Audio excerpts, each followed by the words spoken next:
Hello जी, hello, कैसे हो आप लोग? अच्छे होंगे। आज एचडीएफसी बैंक को पहले की तरह, हमेशा की तरह डीप में एनालाइज करेंगे, जिससे कि आपको as a trader, as a investor decision लेने में हेल्प हो। तो चलो, ये चीज़ें मेरे ऊपर छोड़ना और आप ध्यान से देखना। ठीक है, तो हम पहले देखते हैं इसका बिजनेस क्या है। मेनली एचडीएफसी का बैंक का जो बिजनेस है, मेनली वो है बैंकिंग का। ये डिपॉजिट होता है इनके पास में पैसा, और ये अपने जो कस्टमर्स होते हैं उनको लोन देते हैं, और उस पर कुछ इंटरेस्ट चार्ज करते हैं। जो इंटरेस्ट चार्ज करते हैं उससे ही इनकी कमाई होती है, और ये जो जो कमाई होती है इनके पास में, वो कहीं इन्वेस्ट कर देते हैं, फिर वहाँ से रिटर्न आता है। तो मेनली बैंकिंग का बिजनेस है इनका, सिंपल है। ठीक है, उसके बाद में अब इसके फाइनेंशियल्स पे चलते हैं। तो फाइनेंशियल पे चलते हैं तो इसकी जो मार्केट कैप है वो है 14 लाख करोड़ की। और जो ये है लार्ज कैप बैंक है, सबसे बड़ा बैंक है अपने सेक्टर का। और जो इसका जो पी चल रहा है वो 21 का चल रहा है। तो इसका कोई पी ज़्यादा नहीं चल रहा है, ये सही चल रहा है। और जो 973 का जो ये प्राइस दिख रहा है, वो अभी कुछ स्टॉक स्प्लिट वगैरह हुआ है, तो इसलिए ये प्राइस दिख रहा है। कोई इतनी बड़ी गिरावट नहीं आई इसमें। ठीक है, तो अब यहाँ पर हम देखते हैं क्या, कि जो आर है, हमें बैंकिंग का आर देखना चाहिए हमेशा। जो बैंकिंग का आर है वो हमेशा 10 से ऊपर होना चाहिए हमेशा। तो हम वहाँ पर कंपनी में ट्रेड करते हैं या इन्वेस्ट करते हैं।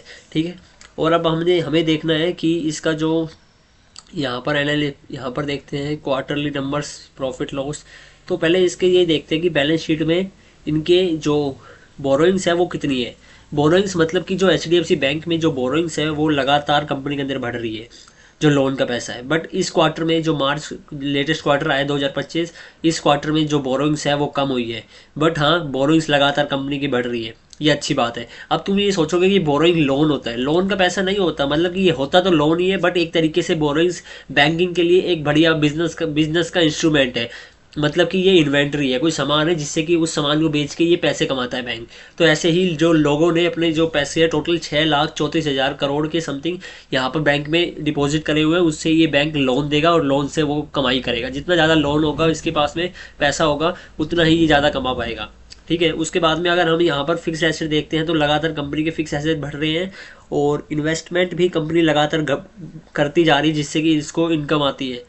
और इसमें जो हम देखते हैं कैश फ्लो जो आ रहा है या नहीं आ रहा, क्योंकि हमें कैश फ्लो में हमेशा देखना चाहिए। क्योंकि अगर यहाँ पर देखो, नेट प्रॉफिट यहाँ पर लगातार कंपनी का बढ़ रहा है, नेट प्रॉफिट में कोई दिक्कत नहीं है, जैसे 73,000 करोड़ है। तो पर हमें ये देखना चाहिए कि जो कैश फ्लो है वो भी इतना ही इसी स्पीड से आ रहा है या नहीं आ रहा है। कैश फ्लो मतलब कि यहाँ पर जो पैसा प्रॉफिट में दिखा दिया, उसके बाद में बैंक के पास में वो रियली में आया या नहीं आया पैसा। तो यहाँ पर देखो, सारा पैसा बैंक के पास में आ रहा है। पहले नहीं आता था इतना 2016 यहाँ पर, बट हाँ, अब ये देखो पूरा पैसा आ रहा है।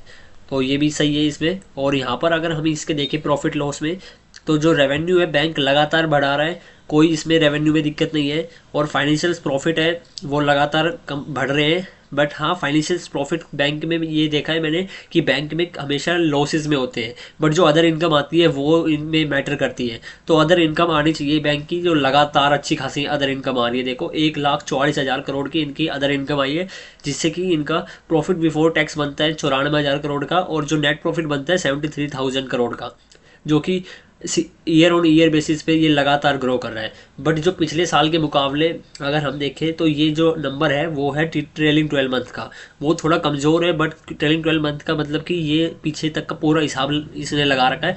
बट जो FY26 है, जो वो अभी कंप्लीट नहीं हुआ है। चलो, मैं आपको कंफ्यूज नहीं करता FY26, तो आप ये यहाँ से देख लो। तो यहाँ पर देखो, ईयर ऑन ईयर नंबर लगातार बढ़ रहे हैं, तो नंबर्स में कोई दिक्कत नहीं है। और अगर हम यहाँ पर देखते हैं इसके जो पीयर्स कौन है, पीयर मतलब कि इनकी जैसी दुकान और किसी ने खोल रखी है। तो हम यहाँ पर देखें तो पीयर में दूसरे नंबर पे आईसीआईसी बैंक है, फिर Kotak bank, axis bank, IDBI bank, yes bank, IndusInd bank. तो ये इनके पीयर्स है, मतलब कि इनके कंपटीटर है, जो इन्होंने भी सेम दुकान खोल रखी है। बट एचडीएफसी बैंक लीडर है मार्केट का। उसके बाद में अगर हम इसके अब बिजनेस हुई देख लिया हमने, यहाँ पर इनका जो क्या फंडामेंटल वगैरह, फाइनेंशियल्स वगैरह भी देख लिए। और अब एक चीज़ देखते हैं कि इंडिया की जो पर कैपिटल इनकम है वो कितनी है। तो जो पर कैपिटल इनकम है वो है 2,878 रुपये के समथिंग पर कैपिटल इनकम है। पर कैपिटल इनकम कैसे निकलती है? टोटल जीडीपी को से हमें डिवाइड करनी होती है टोटल पॉपुलेशन के, उसके बाद में ये निकल के आती है। तो ये ऑन एन एवरेज 2800 के समथिंग है पर कैपिटल इनकम। और अगर हम यहाँ पर देखें अमेरिका की कितनी है या फर्स्ट कंट्री की कितनी है, तो यहाँ पर 1,40,000 करोड़ तो ये देखो, यूनाइटेड स्टेट्स की 89,000 समथिंग है। तो इस हिसाब से हम बहुत नीचे हैं, और वो अब आगे धीरे धीरे पर कैपिटल इनकम या इंडिया की ग्रो करेगी, और उससे क्या होगा, बैंक के पास में सारा डिपॉजिट आएगा पैसा। इससे ये बैंकिंग में, इंडस्ट्री में ग्रोथ होगी आगे।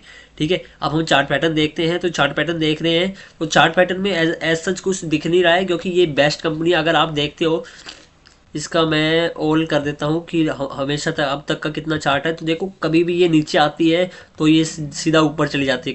कंपनी में ऐसा कोई वो ही नहीं है। देखो मंथली बेसिस पे चार्ट देख रहे हैं तो लगातार कंपनी अच्छी जा रही है। अगर इस कंपनी में अगर आपको डिसीजन लेना है तो ऐसा अगर मैं बताऊँ 1 डे टाइम फ्रेम, तो हम देखें तो यहाँ पर 1 डे, 1 साल का चार्ट देख लेते हैं हम 1 डे के टाइम फ्रेम पे। तो ये कंपनी में एज सच सेफ कंपनी है, बट यहाँ पर जो रिटर्न होते हैं वो कम बनते हैं। बट ये लो अगर आप शॉर्ट टर्म के लिए लेना चाहते हो तो शॉर्ट टर्म के लिए एज सच इसमें कुछ रिटर्न है नहीं, कोई फ़ायदा नहीं होगा। और लॉन्ग टर्म के लिए आप इसको ले सकते हो, अगर इन्वेस्टर हो आप तो कंपनी में कोई दिक्कत नहीं है। तो चलो, अब आपको क्या लगा इसमें एनालिसिस में, आपको क्या लगता है आप कमेंट करके बताना। और चैनल को सब्सक्राइब कर लो, बिकॉज ये एनालिसिस मैं आपके साथ में करता रहूँगा और अमेजिंग चीज़ें आपके साथ में शेयर करता रहूँगा। और अपने दोस्तों को जोड़ो और लाइक करो और कमेंट करो। ठीक है, तो मिलते हैं नेक्स्ट वीडियो में, तब तक के लिए मौज मारो यार।